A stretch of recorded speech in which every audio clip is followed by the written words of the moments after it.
नमस्कार दोस्तों। राजा ने बच्चे को नदी में बहा दिया, लेकिन किस्मत को कुछ और मंजूर था। कथा कहानी 13 में आप सभी का एक बार फिर से बहुत बहुत स्वागत है।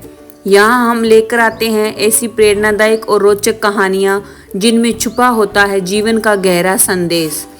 आज की कहानी हमें यह सिखाती है कि भाग्य और नियति के सामने किसी की नहीं चलती।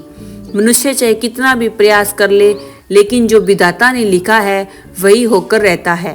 तो आइए शुरू करते हैं आज की अद्भुत और प्रेरणादायक कहानी। बहुत समय पहले की बात है। चंद्रपुर नाम के एक छोटे से गांव में गोपाल नाम का एक गरीब किसान अपनी पत्नी सावित्री के साथ रहता था। दोनों का जीवन बहुत ही कठिनाई में बीत रहा था।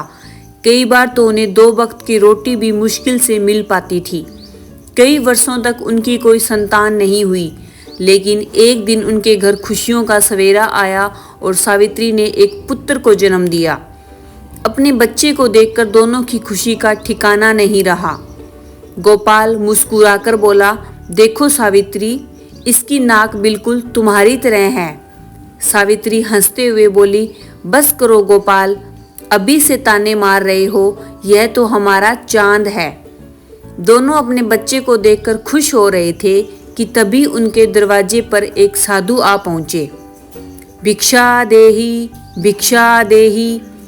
गोपाल तुरंत बाहर आया और बोला, महात्मा जी, आज तो आप बहुत शुभ समय पर हमारे घर आए हैं। कृपया अंदर आइए, भोजन कीजिए और मेरे पुत्र को आशीर्वाद दीजिए। साधु घर के अंदर आए। किसान और उसकी पत्नी ने बहुत श्रद्धा से उन्हें भोजन कराया। भोजन के बाद गोपाल ने अपने बच्चे को साधु के सामने लाकर कहा, गुरुदेव, कृपया मेरे पुत्र को ऐसा आशीर्वाद दीजिए कि इसके जीवन में कभी दुख न आए।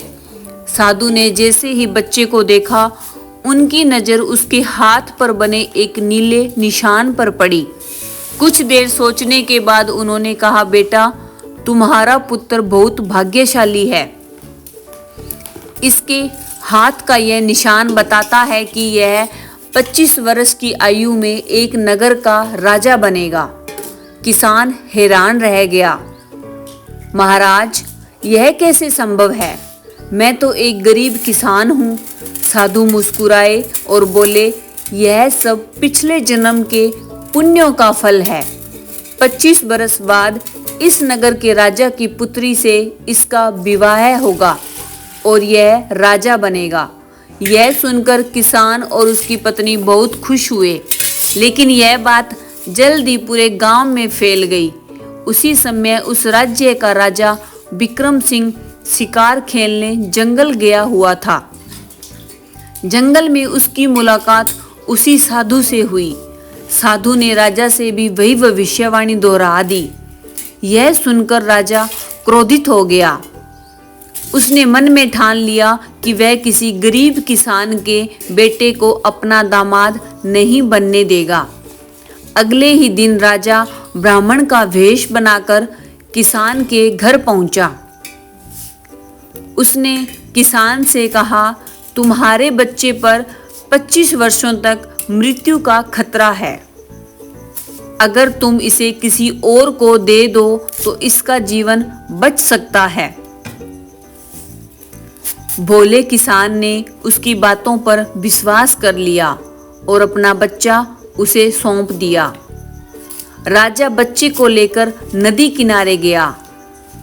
पहले तो वह उसे मारना चाहता था, लेकिन उसकी अंदर आत्मा ने उसे रोक लिया।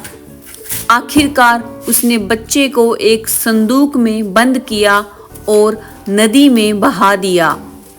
राजा सोचने लगा कि अब यह बच्चा मर जाएगा और भविष्यवाणी झूठी साबित हो जाएगी, लेकिन नियति को कुछ और ही मंजूर था। वह संदूक बहते बहते दूसरे नगर पहुंच गया। वहां एक धनवान सेठ रोज गंगा स्नान करने आता था। उसने संदूक खोला तो अंदर एक नवजात शिशु मिला। सेठ और उसकी पत्नी निसंतान थे। उन्होंने उस बच्चे को अपना लिया और उसका नाम रखा सूरज।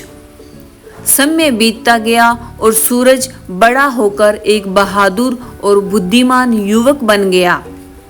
25 वर्ष बाद एक दिन उसकी मुलाकात उसी राजा से हुई जिसने उसे नदी में बहाया था। राजा ने उसके हाथ का नीला निशान देखकर उसे पहचान लिया। अब उसने उसे मारने की एक और चाल चली, लेकिन इस बार भी किस्मत ने सूरज का साथ दिया। राजा की चिट्ठी डाकुओं के हाथ लग गई और उन्होंने उसमें लिखे आदेश को बदल दिया। नतीजा यह हुआ कि राजकुमारी का विवाह सूरज से हो गया और सूरज राजा बन गया। जब राजा महल लौटा और उसने सूरज को अपनी गद्दी पर बैठा देखा तो उसके पैरों तले जमीन खिसक गई। उसी समय वही साधु वहां आ पहुंचे। उन्होंने राजा से कहा, राजन, आपने बहुत कोशिश की, लेकिन देखा अंत में वही हुआ जो भाग्य में लिखा था। राजा को अपनी गलती का एहसास हो गया। उसने अपना अहंकार त्याग दिया और सूरज को अपना दामाद और उत्तराधिकारी स्वीकार कर लिया। दोस्तों, इस कहानी से हमें यह सीख मिलती है कि भाग्य और नियति के सामने किसी की नहीं चलती। मनुष्य चाहे कितनी भी चालें चल ले, लेकिन अंत में वही होता है जो ऊपर वाला तय करता है। अगर आपको ये प्रेरणादायक कहानी पसंद आई हो तो वीडियो को लाइक जरूर करें। कमेंट में जरूर लिखें जय श्री राम या जय श्री कृष्ण। ऐसी ही रोचक और प्रेरणादायक कहानियाँ सुनने के लिए हमारे चैनल कथा कहानी 13 को सब्सक्राइब करना बिल्कुल न भूलें। हम फिर मिलेंगे एक नई और अद्भुत कहानी के साथ। तब तक के लिए स्वस्थ रहें, खुश रहें और मुस्कुराते रहें। धन्यवाद।